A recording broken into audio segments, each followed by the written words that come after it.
Look down at your feet. Look at your toenails specifically, not the shape or the length or the polish. Look at the color, the texture, the thickness, the way the nail meets the skin at its edges. Look at whether any of them have become yellowed, thickened, brittle, or ridged in ways that were not there a few years ago. Look at whether the nail surface is smooth or whether it has developed a dull, opaque quality compared to what it once looked like.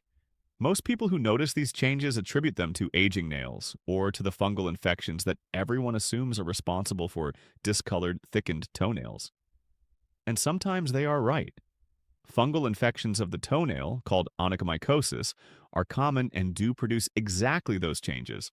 But there is a specific pattern of toenail changes and a specific cluster of accompanying signs that are not fungal in origin and that represent something far more diagnostically significant than an infection that can be treated with an antifungal course.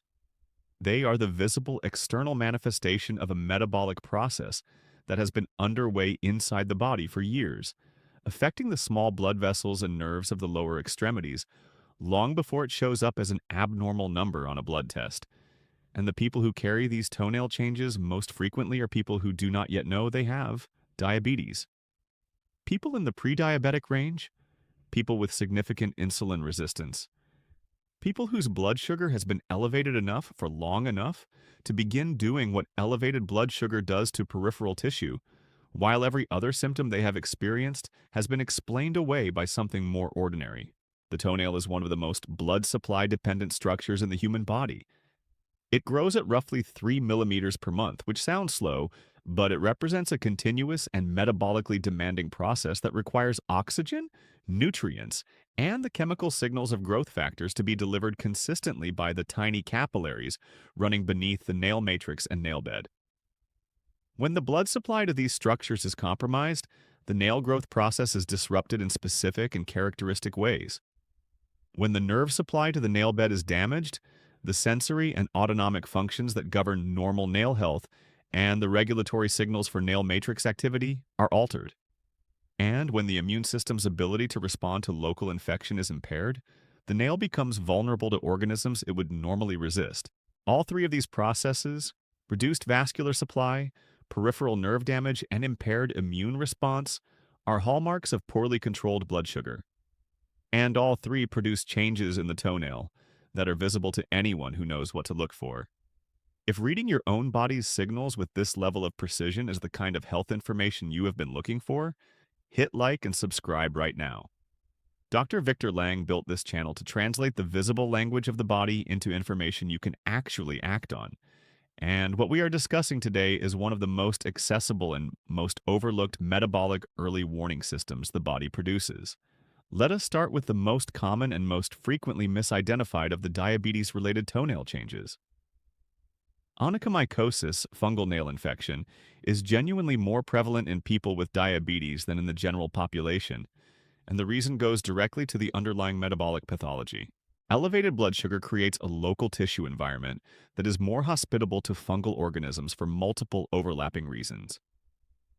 Glucose itself is a nutrient source for the fungal organisms that cause onychomycosis, and elevated glucose in the tissues of the nail bed, the skin surrounding the nail, and the sweat that keeps these surfaces moist provides a richer growing medium than a metabolically normal nail environment offers. The immune cells responsible for recognizing and eliminating fungal organisms, particularly the neutrophils and T lymphocytes that patrol the peripheral tissues, function significantly less effectively when blood sugar is chronically elevated. Neutrophil chemotaxis, the ability of these immune cells to move toward the site of an infection, is impaired by hyperglycemia. Their oxidative burst, the mechanism by which they kill invading organisms, is also reduced, and the skin barrier function that normally prevents fungal organisms from penetrating the nail margin is compromised by the poor wound healing and microvascular insufficiency of diabetic peripheral tissue. The result is that people with undiagnosed or poorly managed diabetes develop onychomycosis at dramatically higher rates than the general population, and they develop more severe and more treatment-resistant forms of it that recur even after antifungal treatment, because the underlying tissue environment that makes the nail vulnerable has not been corrected. This is why onychomycosis that is treatment resistant, that recurs repeatedly despite complete antifungal courses, or that is severe and affecting multiple nails simultaneously in a person who has not had previous nail problems, should be evaluated for underlying diabetes or insulin resistance, rather than simply being retreated with the same or stronger antifungal therapy. The fungal infection in this context is not the primary problem. It is the symptom of a tissue environment that blood sugar has compromised, and treating only the fungal manifestation while the metabolic driver continues is exactly like treating the smoke alarm rather than the fire. The second toenail change associated with hidden diabetes is one that is often attributed to pressure from shoes or to circulation changes without the metabolic connection being made. It is the characteristic thickening and yellowing of the nail plate, called onychoxis, when the thickening occurs without structural damage to the nail, and the related pattern of ridging and brittleness that accompanies it. Normal toenail growth produces a smooth, slightly translucent, pink-tinted nail plate that reflects the healthy blood supply beneath it. When the capillary network below the nail bed is damaged by the glycation and oxidative stress of chronically elevated blood sugar, the oxygen and nutrient delivery to the nail matrix, the region at the base of the nail where the nail plate is actually produced, is reduced.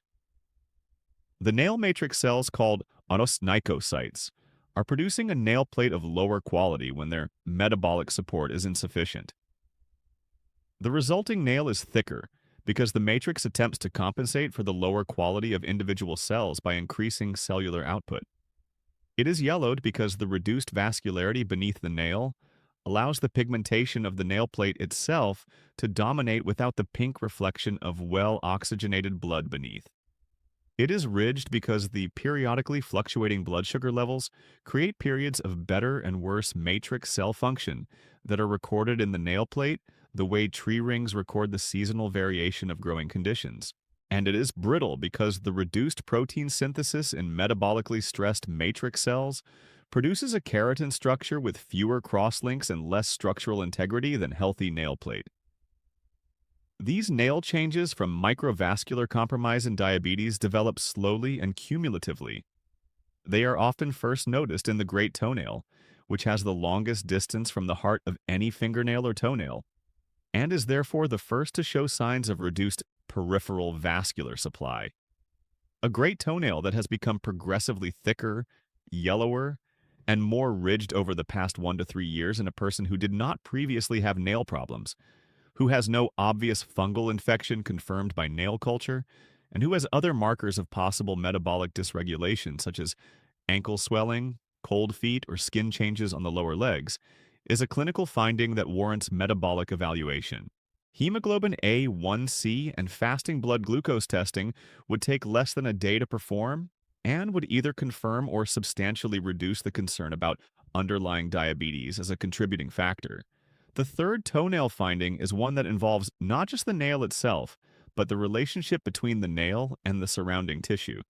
And it reveals the neuropathic component of diabetic peripheral damage, in addition to the vascular component. It is in growing toenails, specifically the tendency for the corners of the toenail to curl into the adjacent skin and produce chronic inflammation and infection at the nail margin, and the remarkable resistance of these ingrowing nail events to healing without surgical intervention in people with underlying diabetes. In metabolically normal individuals, minor nail margin irritation from ingrowing edges is typically resolved by the immune response of the surrounding skin and the normal wound healing process within days to a week. In people with peripheral neuropathy from uncontrolled blood sugar, the reduced sensory feedback from the nail margin means that the earliest signals of ingrowing nail discomfort, which would normally prompt the behavioral adjustment of nail trimming or shoe modification, are not felt clearly. The nail continues to dig into the tissue without adequate pain signal to prompt intervention. By the time the person notices, or by the time a family member or healthcare provider observes the nail margin during foot care, significant tissue breakdown, infection, and sometimes ulceration is already present.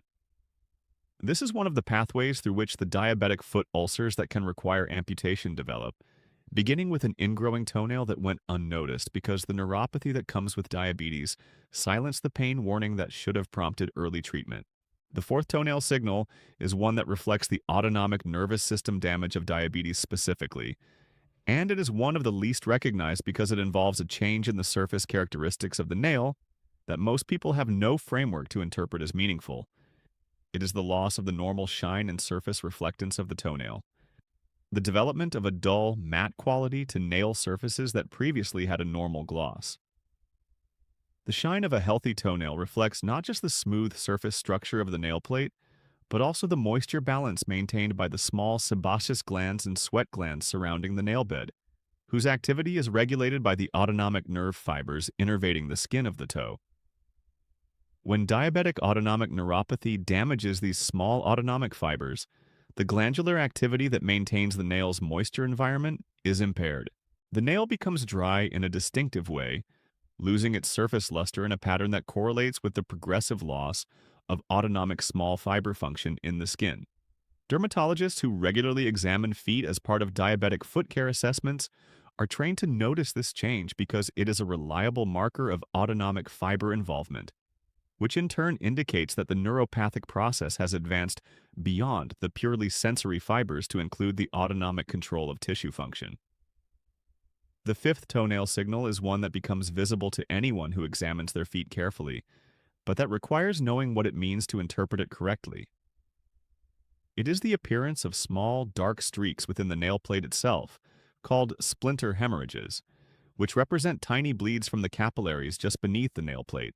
Small occasional splinter hemorrhages from physical trauma to the nail are entirely common and benign.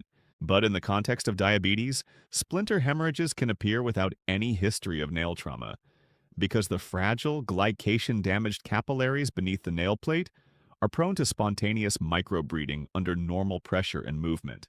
These spontaneous, non-traumatic splinter hemorrhages, appearing in multiple toenails without any injury explanation, in a person over 50 with metabolic risk factors, are a finding that several studies have connected to microvascular disease and should prompt the same metabolic evaluation as the other toenail changes we have discussed. What connects all 5 of these toenail signals is that each one is a different expression of the same underlying pathology. Elevated blood sugar, sustained over time, attacks the peripheral tissues through 3 simultaneous mechanisms: microvascular damage that reduces oxygen and nutrient delivery, peripheral nerve damage that impairs both sensory feedback and autonomic tissue regulation, and immune function impairment that reduces the ability of local tissues to defend against infection and repair themselves after injury. The toenails, sitting at the extreme periphery of the body's circulatory and nervous supply, are among the first structures to show the consequences of all 3 of these processes. They are the body's most distal canary, and when the canary's health declines in the specific patterns we have described, it is telling you something important about the metabolic environment deep inside the body, where the blood sugar numbers and the hemoglobin A1C are written. The practical action this information calls for is one that is both immediate and simple. Look at your toenails, really look, in good light. If you see thickened, yellowed, ridged, or brittle nails that have developed progressively over the past few years, make an appointment with your physician and ask specifically for a hemoglobin A1C and fasting glucose test, framing the request around your concern about whether metabolic changes are affecting your peripheral tissue health. If you see treatment-resistant or repeatedly recurrent fungal nail infection, ask whether underlying insulin resistance or prediabetes has been evaluated as a contributing factor. If your feet are numb enough that you cannot feel the edges of your toenails when you press on the nail margins, ask for a full diabetic foot screen, including monofilament sensation testing, which takes 3 minutes, and which is the standard clinical tool for identifying significant sensory neuropathy. If your toenails are dry and dull in a way that has changed from previous years, ask about autonomic neuropathy assessment. None of these evaluations is invasive. None require specialist referral as a first step. All of them are entirely appropriate to request at a standard primary care appointment, and all of them address the question of whether the metabolic process that the toenails may be signaling has been adequately investigated. The person who leaves that appointment with a normal A1C and normal fasting glucose has done something valuable. They have confirmed that the toenail changes they noticed have a less serious explanation. The person who leaves that appointment with a prediabetes diagnosis or an unexpectedly elevated A1C has done something potentially life-altering.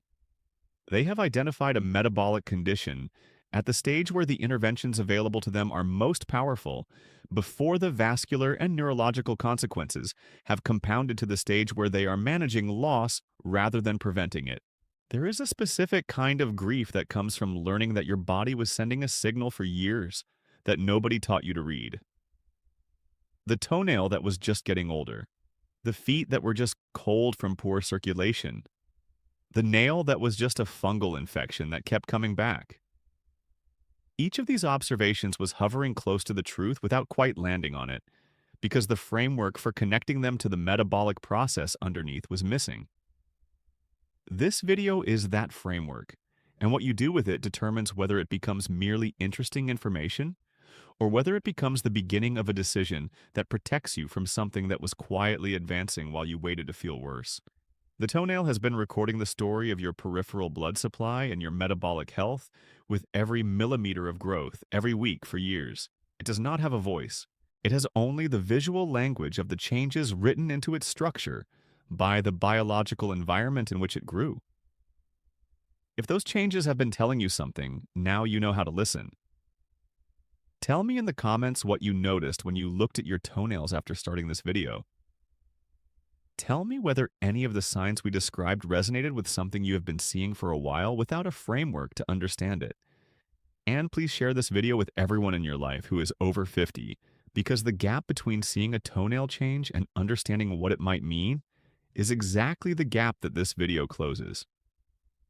The people you love deserve to know that the body is speaking, and that the toenail is one of the places it has been speaking the longest. The smallest things carry the largest messages.